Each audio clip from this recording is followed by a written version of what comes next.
बिस्मिल्लाहिर्रहमानिर्रहीम, अस्सलाम वालेकुम। हमारा आज का लेक्चर का टॉपिक है रिपोर्ट राइटिंग।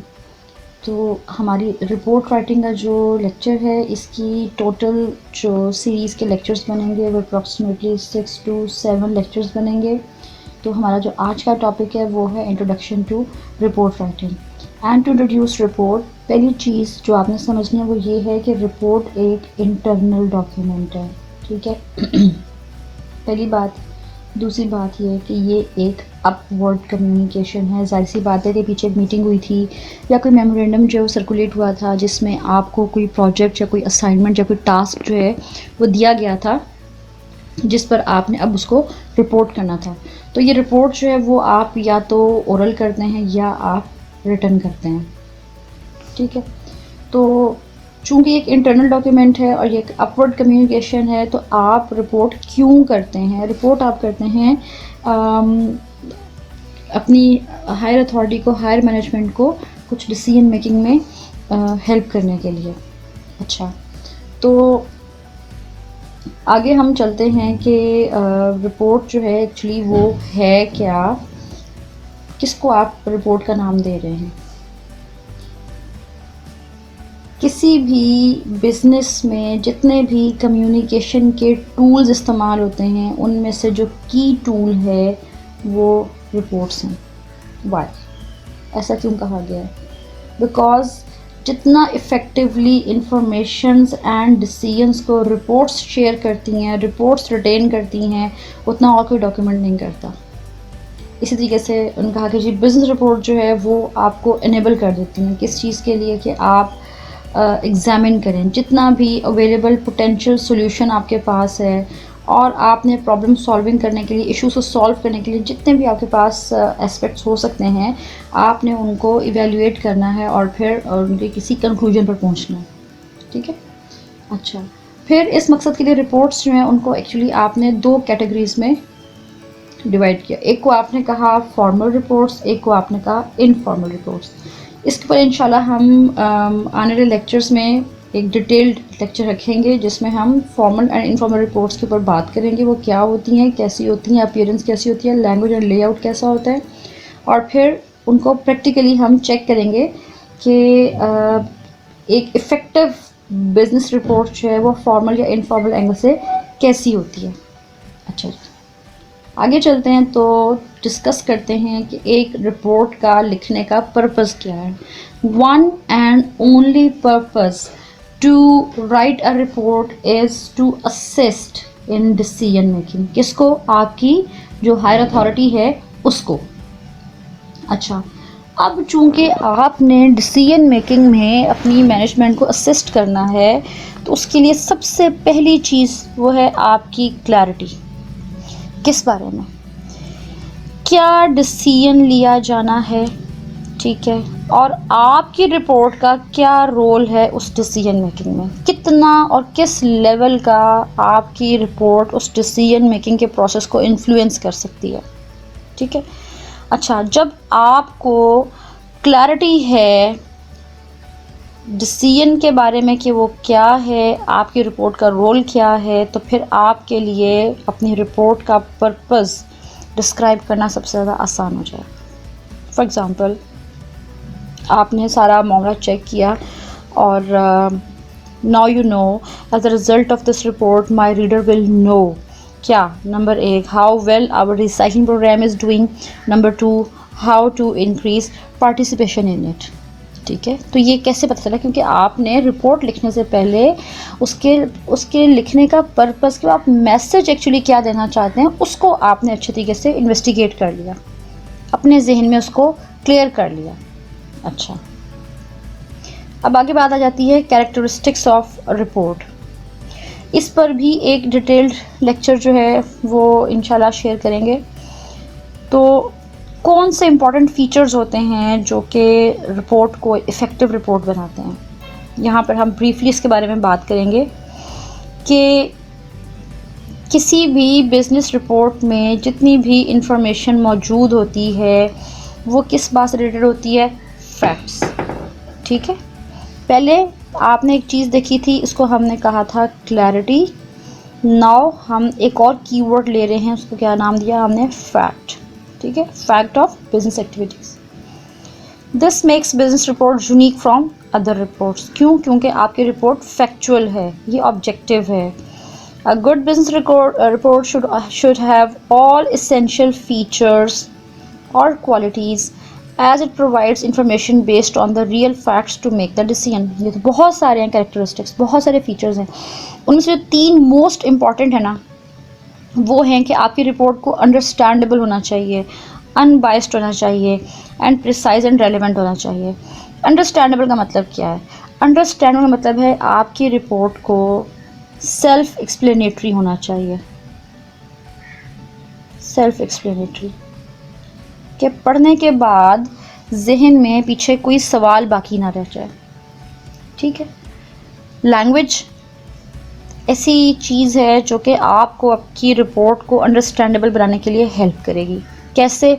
ये जब हम कैरेक्टरिस्टिक्स का टॉपिक डिटेल में पढ़ेंगे तो मैं वहाँ पे आपको एक्सप्लेन कर दूँगी।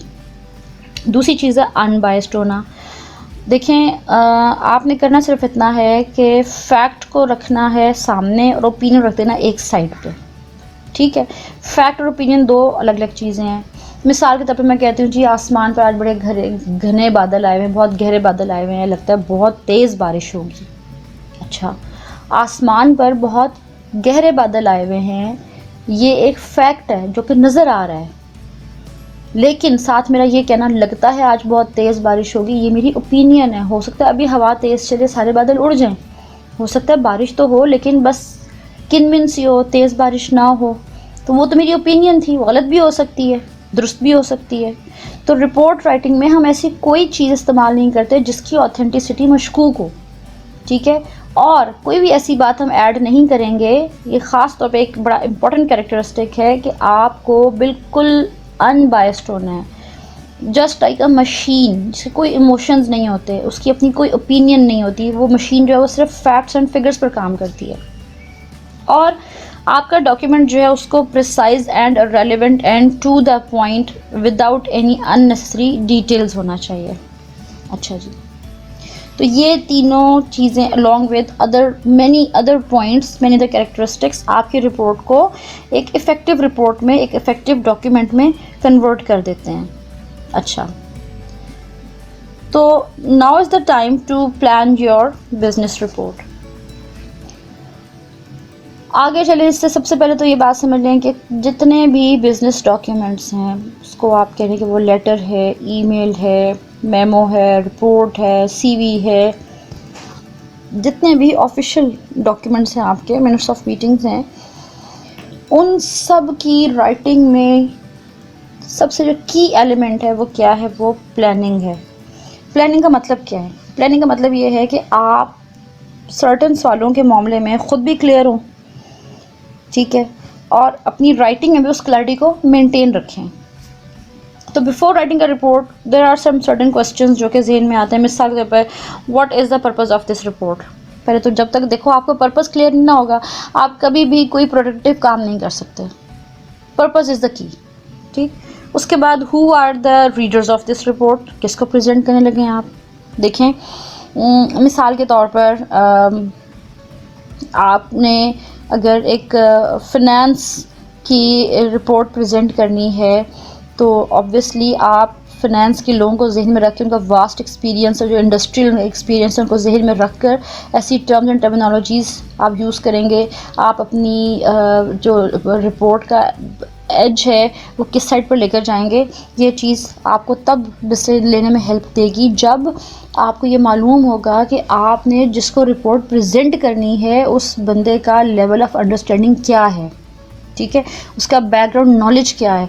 जब ये है ही इंटरनल डॉक्यूमेंट तो यू नो कि आपके रीडर को इन टर्म्स एंड टर्मिनोलॉजीज़ के बारे में मालूम है। लेकिन अगर फॉर एग्जांपल ऐसे होता है कि कोई न्यू प्रोडक्ट लॉन्च करनी है जिसमें आपने एक फाइनेंशियल स्टेटमेंट बनाई है, लेकिन उस मीटिंग में ये जो रिपोर्ट प्रेजेंट की जानी है इसको रिसीव करने वालों में मार्केटिंग डिपार्टमेंट के लोग भी हैं और HR के भी हैं, ठीक है, रिसर्च एंड प्रोडक्शन के भी हैं, तो उनके लिए फिर इस बात को समझना, जो टर्म्स आप यूज़ करेंगे थोड़े से मुश्किल हो जाएंगे। सो अपने रीडर के बारे में, इस रिपोर्ट के रीडर के बारे में जानना आपको हेल्प करेगा कि आपने अपनी रिपोर्ट की लैंग्वेज रखनी कैसी है। अच्छा, फिर एक्चुअली आपका मेन मैसेज क्या है जो आपने देना है। Are you clear? आप खुद क्लियर होंगे तो रिपोर्ट को लिखना भी उतना ही आसान होगा। फिर how will the report be structured, क्या आप कौन सा 5 पॉइंट प्लान में कौन सा प्लान जो है, वो 2-3 प्लान्स हैं, अभी आगे जाके हम डिस्कस करते हैं, तो कौन सा स्ट्रक्चर आप अपनी रिपोर्ट के लिए सूटेबल समझते हैं जिसको आप प्रैक्टिकली अप्लाई करना चाहते हैं। अच्छा, इन सारी बातों के साथ आपकी रिपोर्ट की, आपके बिजनेस डॉक्यूमेंट्स की 3 क्वालिटीज़ जो कि बड़ा काम करेंगी। नंबर 1, ये ऑब्जेक्टिव है, ये इम्पर्सनल है और ये फैक्चुअल है। आपका टास्क बस छोटा सा है, जब कभी भी आप रिपोर्ट लिखें, उसको आप जब रिवाइज़ कर रहे हों तो छोटा सा ये चेक कर लें कि क्या आपको ऑब्जेक्टिविटी और इम्पर्सनल एलिमेंट और ये फैक्चुअल एलिमेंट आपको मिलते हैं उसमें। If yes, carry on, if no तो अपने डॉक्यूमेंट को रिवाइज़ कर लें। अच्छा जी, फिर जितने भी आपने अपनी जो राइटिंग है ना वो फुल सेंटेंसेस में करनी है, 3rd पर्सन यूज़ करना है एंड रिपोर्टेड स्पीच यूज़ करनी है। ये आपका पास्ट टेंस है। वाई? देखो, आपको पिछली मीटिंग में इस बारे में टास्क दिया गया था कि इस मामले को आपने रिपोर्ट करना है, तो आपने इन्वेस्टिगेट किया या जो भी जिस तरीके से भी आपने अपना रिपोर्ट का मैनर जो है, मेथड, प्रोसीजर जो है उसको फॉलो किया। अब जब आप रिपोर्ट लिख रहे हैं तो ये पास्ट की बात है, ये कोई प्रेजेंट की बात नहीं है। मामला गुजर चुका है, इन्वेस्टिगेशन कंप्लीट हो चुकी है और इसी तरह फ्यूचर भी इसमें ऐड नहीं होगा। ओनली पास्ट टेंस में आपने बात करनी है, 3rd person and reported speech. अच्छा, तो there are some certain skills that are required to write a business report। अच्छा, अब रिपोर्ट का हमने देखा कि जी 2 तरह की होती हैं, फॉर्मल होती है और इनफॉर्मल होती है। तो जो फॉर्मल रिपोर्ट है ना वो लेंथी होती है, आप कह रहे हैं कि जी वो 100 पेजेस प्लस तक भी जा सकती है। जो इनफॉर्मल रिपोर्ट है वो 2 to 3 पेजेस की हो सकती है। whatever is the purpose, whatever is the length of your report, बड़ी या छोटी, शॉर्ट या लॉन्ग, इंटरनल या एक्सटर्नल, डिपार्टमेंटल या हेड ऑफिस को जाने वाली, हर तरह की रिपोर्ट में आपको ये 3 स्किल्स हैं जो आपके हाथ में होंगी तो आप एक परफेक्ट रिपोर्ट लिख सकेंगे। नहीं है तो फिर आपको अपनी रिपोर्ट को लिखने के लिए इन स्किल्स को सीखने की अशद ज़रूरत है। पहली चीज़, क्या आपके आसपास जितने भी फैक्ट्स एंड फिगर्स हैं, देखो पीछे हमने क्या बात जानी कि जी आपने फैक्ट्स एंड फिगर्स पर बात करनी है, आपने ओपिनियन पर बात नहीं करनी, ठीक है। तो क्या आपको फैक्ट्स एंड फिगर्स रिकॉर्ड करने आते हैं? रिसीव तो हमने कर लिया, डाटा तो हमारे पास आ गया, अब हमें उसको लिखना कैसे है? 2 चीज़ें, 2 की एलिमेंट्स जो कि आपकी फैक्ट्स की रिकॉर्डिंग में आएगी, वो ये कि एक तो क्लैरिटी होनी चाहिए उसमें, दूसरा उसको ऑब्जेक्टिव होना चाहिए, ऑब्जेक्टिविटी होनी चाहिए उसमें, ठीक है। तो फैक्ट्स को आपने क्लियरली लिखना है एंड ऑब्जेक्टिवली लिखना है। दूसरी बात, ये जो फैक्ट्स आपके पास आए हैं, जो इन्फॉर्मेशन आपके पास आई है, आपको इसको इंटरप्रेट करने की एबिलिटी आप में होनी चाहिए, ठीक है। वही बात है कि ओपिनियन को एक साइड पर रखना है और ओनली फैक्ट्स को देखकर आपने इस इन्फॉर्मेशन को देखना, उसकी बेस पर एक कंक्लूजन ड्रॉ करना है। मिसाल के तौर पर मैं कहती हूँ कि जी आपके ऑफिस में कंप्लेंट्स आ रही थी स्टाफ की तरफ से कि जो स्टाफ का रेस्टोरेंट है, जो कैफेटेरिया बना हुआ है, वहाँ पे फूड की जो क्वालिटी है और जो सर्विस है उनकी वो अच्छी नहीं है। जब काफ़ी ज़्यादा कंप्लेंट्स आई तो आपके बॉस ने आपसे कहा कि जाएं ज़रा मामले को इन्वेस्टिगेट करें, एक रिपोर्ट लिखें इसके ऊपर, और अगर कोई आपको लगता है कि सूटेबल रिकमेंडेशंस हो सकती हैं तो आपने वो भी देनी है। तो आप गए वहाँ पर, जाकर आपने क्या देखा कि मंडे, ट्यूसडे एंड फ्राइडे को हफ्ते में 3 दिन वहाँ पर 5 की बजाय 3 एम्प्लॉयज़ होते हैं। जो बाकी के 2 हैं वो उस टाइम पे अपनी कोई उनकी स्टडी का इशू है, कुछ क्लासेस उन्होंने ज्वाइन की हुई हैं, तो वो इन 3 दिन में नहीं होते। तो जब लंच टाइम आता है तो लोगों को फूड सर्व करने के लिए सिर्फ 3 लोग होते हैं, तो लंबी क्यूज़ बनती हैं, लोगों को वेट ज़्यादा करना पड़ता है। अंडरस्टूड बात है कि इस बात का असर जो है उनकी सर्विस पर पड़ता है। तो इसकी बेस पर, इस इंफॉर्मेशन की बेस पर आपने क्या कंक्लूजन निकाला कि उनके पास स्टाफ की कमी है, उनको इन 3 ऑल्टरनेट डेज में कुछ एक्स्ट्रा स्टाफ जो है अपने लिए अरेंज करना चाहिए। Got my point?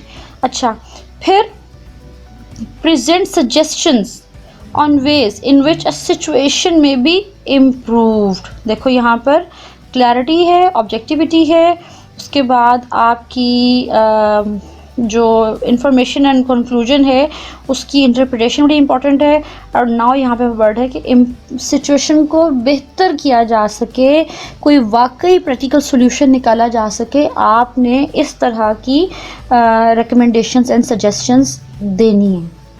ठीक है, तो जिससे वाकई लगे कि आप जो मामला इन्वेस्टिगेट किया है इसका इससे बढ़कर बेहतरीन हल और कोई नहीं हो सकता। मैनेजमेंट को हेल्प मिलेगी चीज़ को रिजॉल्व करने के लिए।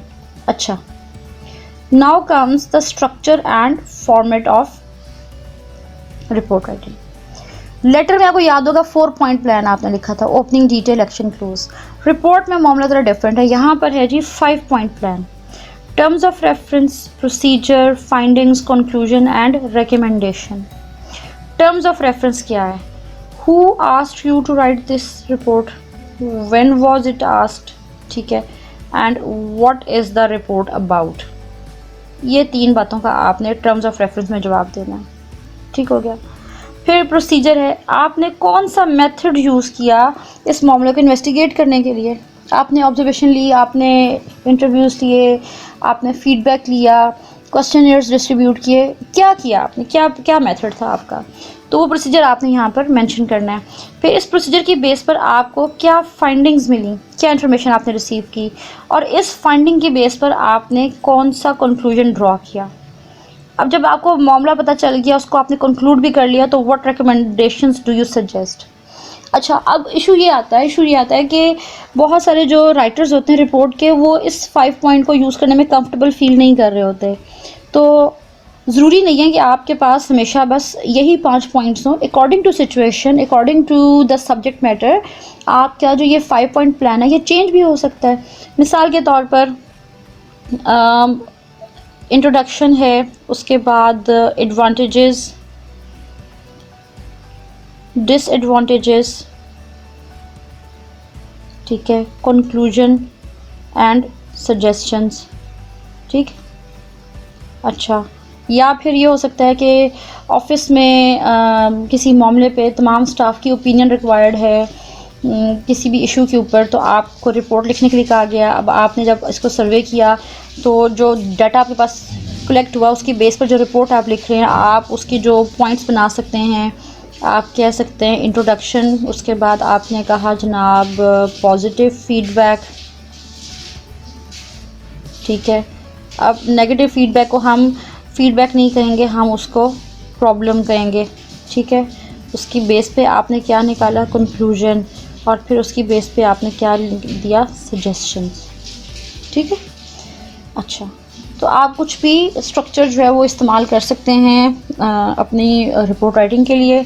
और उसके बाद फॉर्मेटिंग की जब हम बात करते हैं तो जितने भी बिज़नेस डॉक्यूमेंट्स हैं उनमें फुली ब्लॉक फॉर्मेट जो है उसको हम इस्तेमाल करेंगे। What is fully block format, इसके जो इम्पॉर्टेंट फीचर्स हैं वो क्या हैं जनाब, ओपन पंक्चुएशन है, कीप द लेफ़्ट मार्जिन है, इंडेंटेड लाइन है, और प्रिंट स्टाइल की हेडिंग्स हैं। ओपन पंक्चुएशन मतलब क्या होता है कि जो डॉक्यूमेंट का हेड एंड फुट है ना, और जो इसकी मेन हेडिंग्स हैं उनमें आपने नो पंक्चुएशन। ठीक है, फिर हर चीज़ को वेरी लेफ़्ट मार्जिन पर रखकर आपने बात करनी है। लाइन स्पेसिंग का आपने ख़ास ख्याल रखना है, हर हेडिंग से पहले और हर हेडिंग के बाद आपने 1 लाइन की स्पेस देनी है।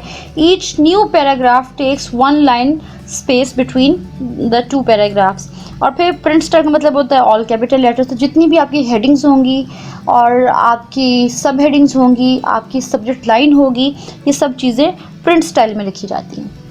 अच्छा, तो हमारे इस लेक्चर में अभी तक आपको ये समझ आ गई होगी कि रिपोर्ट्स, बिज़नेस रिपोर्ट्स क्या होती हैं, उनको कैसे प्लान किया जाता है, जब प्लान कर रहे होते हैं तो क्या स्किल्स रिक्वायर्ड होती हैं, क्या क्या कैरेक्टरिस्टिक्स होते हैं एक अच्छी रिपोर्ट के, उसको आप स्ट्रक्चर कैसे करते हैं, उसकी फॉर्मेटिंग कैसे करते हैं।